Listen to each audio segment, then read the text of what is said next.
最后的主题演讲，我们要欢迎两位外宾，我们带来主题是 The Digital Blockade World Game. What we learned at DefCon and Blackhat.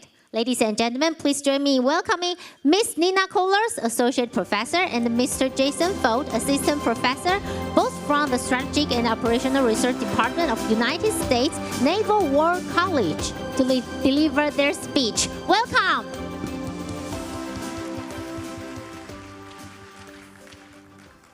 Good morning, everyone, and thank you for being here. Such an exciting time to be in Taiwan. I am Nina Kollars. I am a professor at the U.S. Naval War College inside the Cyber and Innovation Policy Institute, where we study cyberspace, threats and conflict, as well as emerging technology. About 5 years ago, I also began working inside the maritime hacking village at DefCon. And if you don't know what DefCon is the United States' largest and longest running hacking conference. And this fall will be the 33rd year of its completion. DefCon averages about 25 to 30,000 hackers every year, and it's an opportunity to do deep research with experts who understand cyber vulnerability. In my day job, about 18 months ago, my colleagues and I, who are also here in the audience, we were talking about the Russian invasion of Ukraine. And we were talking in particular about communications and cyber resilience. We were trying to observe the general strategy of the Ukrainians in making sure they could always communicate. Over time, we started to refer to that strategy as the Zelensky playbook. We noticed that there were 3 main nodes in the Zelensky playbook: the civil society, the ruling government, and the outside world.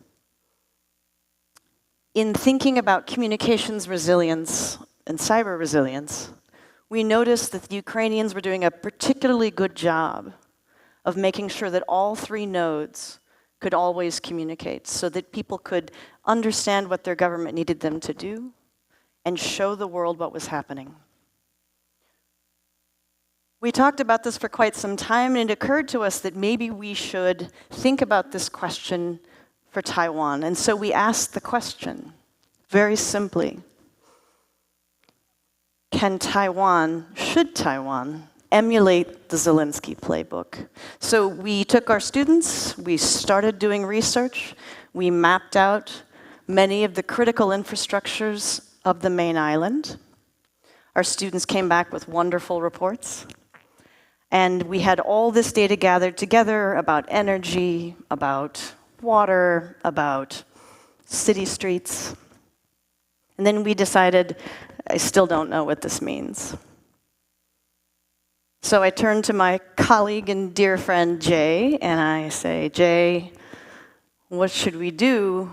And he said, maybe we should play a war game to figure out these complex dependencies. He said, but I don't think we can do it because we need a special kind of expertise, and where are we going to find those players? And I said, Jay, don't worry. If you can make the game, I can find you the players. Please. Good morning, everyone. So my name is Jay Vogt, and I work with Nina at the U.S. Naval War College. And I'm a military cyber expert and a wargaming expert. So I'm going to take you through our game design, as well as some of the findings that came from the game that we played at Blackhat and DefCon last year. Like most war games, this one starts with a map. You can see it there on the left. But instead of this being about a fight between 2 militaries, it was really focused on the civilian population. What could be done to keep the civilian population connected, both internally and externally with international audiences? To make that happen, you need 2 things. One is the information communications technologies that enable our daily lives. The other thing is power, because without power and energy, those systems will not stay on for very long. So we built a game model that looked at these two things. And because this is an island nation that imports more than 90% of its fossil fuels, we started with the ports. There are only certain areas where things like oil, coal, liquefied natural gas can be brought into the island. Once those supplies get there, they have to be transported to the power plants. More than 50% of Taiwan's energy is still produced using fossil fuel power plants. That is augmented by nuclear energy, which Taiwan is phasing out, and renewables like solar and wind, which Taiwan is investing heavily in. There's also hydro and some other things. Once that energy is produced, it must be moved around the island via transmission lines and their associated substation transformers. And at that point, it can actually reach the civilian population. That's both their residential homes, where people live out most of their lives, as well as Taiwan's fantastic industries, which are quite power hungry. Once you get to that point, you can start talking about the information communications technology. For most of us, that is access to mobile networks, right? So we can talk and text and sort of go about our lives in business, as well as access to the larger internet to gain that global access. Of course, the data for that largely does not exist on our mobile devices or our computers. It exists in data centers and other areas where servers are located that basically house the data that is needed to communicate. If you want to get that data off the island, there's really only two ways to do it. One is through subsea cable, which is the vast majority, and the other is SATCOM. All of these things I've modeled, the ports, the power plants, the smart grids that connect our homes, the subsea cables, the data centers, they are all vulnerable to attack. And that is the thing we wanted to study with the folks at DefCon. Next, we'll talk about recruitment, which is Nina's area of expertise. So Jay and our colleagues, and Mike Poznansky, who couldn't be here today, we built the game, and they said, where are we going to find the players? And if you know hackers, and I know that there are many hackers, very talented ones in Taiwan, they do not give up their information easily. They don't want to register for anything, and they certainly aren't going to tell you their real names. So how do you recruit cybersecurity professionals who know how to break things? So there's a thing called a trusted introduction. And so because I've been working at DefCon for over 5 years now, I simply contacted my closest hacking friends, and I said, do you know anybody who you can trust to help us work on this question? And it went from them to the next set to the next set. And we were met with more than enough experts to play this game successfully. Yeah, it was great. So to highlight here, those with skills in threat intelligence and ICS SCADA systems, they made up the core of our players. And then we had a few with other skills that we had kind of interspersed throughout. So now that we had the players, and we had 27 of them that we divided into, actually played 2 separate games, so each involved about 12 to 15 people. And so when the players came to the game, they were organized into 3 teams that acted as advisory councils to the Taiwanese government. So this wasn't a war game in which there was a red team and a blue team and they sort of duked it out. This was a game where everyone was playing for the good side, the friendly side, and they were acting as advisory councils. So these advisory councils were given a scenario, right?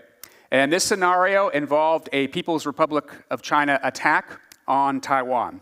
Now, it did not focus on the military invasion or any of that sort of thing. It was focused on the time before that and focused on 3 types of attacks: electronic warfare, physical sabotage, and cyber attacks. Electronic warfare was using EW to jam communications, particularly at ports and airfields, but also to disrupt GPS, which can affect their operations.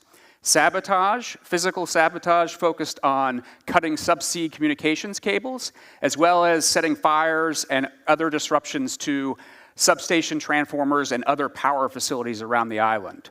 The cyber attacks focused on green energy infrastructure and networks, as well as data centers and other mobile networks. And so there were multiple attacks across multiple sectors that the players had to contend with.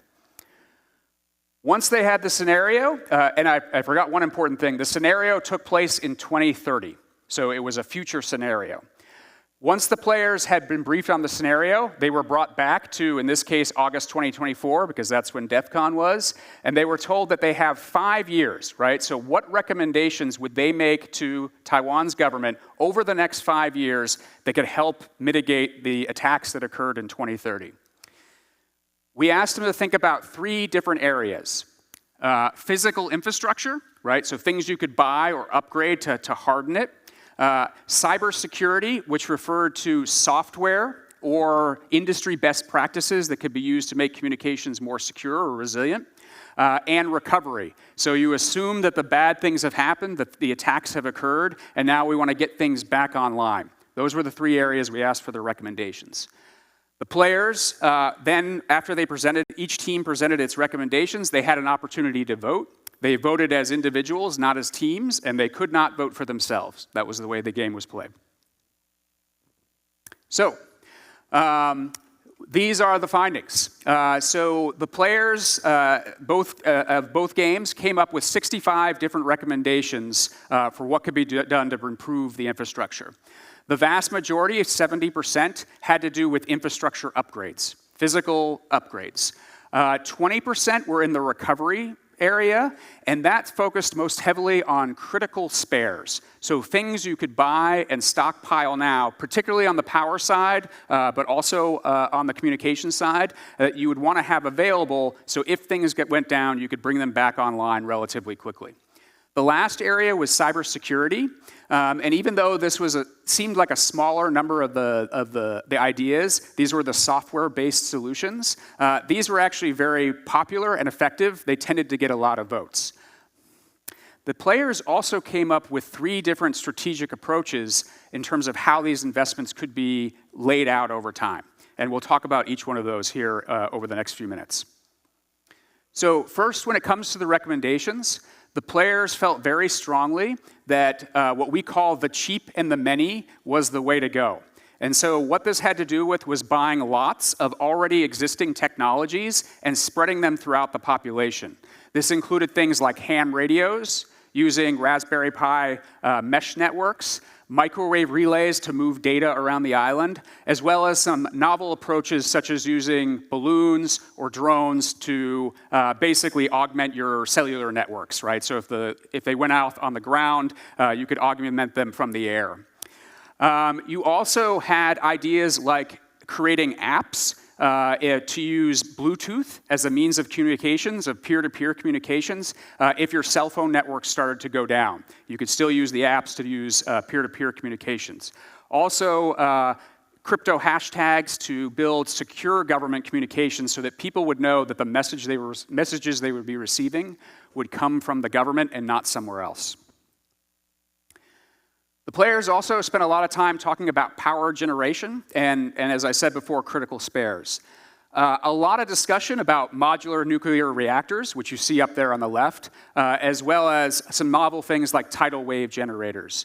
But we recognize that Taiwan was moving away from nuclear energy and that things like tidal wave generators probably couldn't mature, the technology is not mature enough that it could be widespread over the next 5 years. So we discounted those. The players doubled down, though, on green energy, right? So they really felt that going even bigger into wind and solar, despite the fact that there are vulnerabilities with them, was the way to make Taiwan more resilient. They also recommended backups, and what you see there on the right is a grid-scale battery backup for basically an electrical grid. And so that was another area. One of the most interesting things about the game and the players was, despite the fact that these were all sort of technology-oriented people, they spent a lot of time talking about the civilian population and what could be done to prepare them from a cyber and communication standpoint to make them more resilient. And these ideas ranged in terms of cost and sort of scale. At the lower end of the spectrum, you had sort of public messaging campaigns that could be used to, enhance cybersecurity and other things. In the middle there, you have government training for the civilian population. And then the highest one, which gained a lot of excitement among the group, was the idea of creating a civilian cyber corps or hacker corps that could be basically comprised of experts with communications devices and how to repair them. The players also came up with 3 different strategies for how they could go about this. The decentralized strategy pairs well with the cheap and the many. And so the idea here was that basically in every neighborhood, every town in Taiwan, you would have sort of lots of different technologies stockpiled or spread around to build resilience in the population. So you could imagine a city block that would have its own solar panels, its own stockpiles of batteries for things like ham radios or other communications technologies. They might have access to a P-LEO SATCOM like Starlink or Utel OneWeb, and basically spreading those around all over the island. It is a fantastic idea, and would create a lot of resilience, but it's obviously would be very expensive to buy all that technology and spread it everywhere. It also requires that the civilian population know how to use those systems and be able to repair them, because there's going to be too many of them for the government or a small group of civilians to sort of manage. Another idea that they came up with was a centralized strategy. So instead of spreading all of this communications infrastructure and equipment around, some players and teams recommended concentrating it in areas that they thought that the PRC would be less willing to attack. And so these were sort of major industrial sites or perhaps certain cultural areas. And so that's where you put your wind farms. That's where you would put your solar farms. That's where you would put your database or your data centers or the mobile data centers in case you were attacked. Concentrating them in areas that maybe are less likely to be attacked directly.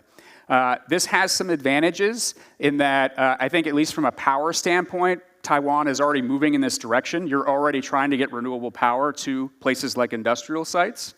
But it also it allows you to manage this equipment with fewer people. So either whether that's the government or a private institution, they can manage this equipment with fewer people, but it does require civilians to travel to them to use it if power infrastructure is damaged in other places. The last strategy they came up with was called the interior strategy. And so this acknowledged that bad things were going to happen on the sort of western coast, and that there could be a lot of damage to the infrastructure, and that if you moved some of it inland into the foothills of the mountains, stockpiled it there, and then routed some of those communications to the far side of the island, the eastern side, you could maintain communications that way. The obvious challenge here is that terrain, as you all know, is extremely rugged, and so this would be very difficult to do and very expensive. However, if you weren't able to do it, it might keep your communications up longer, because these are areas that are also very difficult for the adversary to get to. So those were the 3 strategies and the various recommendations they had. One is not necessarily better than the other, but they all provide different ways of thinking about this problem that could be used for both the government and civilian sectors moving forward. I'm going to turn it back over to Nina. Thanks, Jay. So why are we telling you this? The original strategy, when we started to think about the Zelensky playbook and how to increase resilience in the island of Taiwan, when we recruited our players were largely US citizens who lived in the United States. So from a research perspective, it's a very biased study. We were fortunate during the time we were playing at DefCon to meet some people from the Ministry of Digital Affairs of Taiwan, and they invited us to come play the game here. So recognizing our own bias in our game, we would like and invite you to please join us as we play the game downstairs over the next several days. Because what we don't know is what you know, and that is the magic of a war game.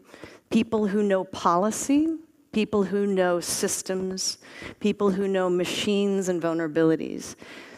When you surface all of that knowledge, that's really what happens inside of a war game. We'll be playing later today, and then again on Thursday. And then we're always available to be approached. We're on the 4th floor section down there. We'll be there. Also, just to recognize my colleagues will be here. The 3 gentlemen in the front seat, Kendrick Kuo, Ian Easton, and Dan Grabarczyk. This team of 5 will be available to talk to us. If you have ideas or thoughts about how we can improve, if you have a hidden secret strategy, we want to hear it. You can pull us aside, and we're happy to talk to you about it. But please do come join us, and I want to say thank you to our hosts at Cybersec. They've been amazing. Thank you. Thank you so much, Ms. Kollars and Mr. Vogt, for your wonderful presentation. Thank you so much. 我们再次给他们一个热情的掌声，好不好？ Once again, big round of applause to our special guest. Thank you so much.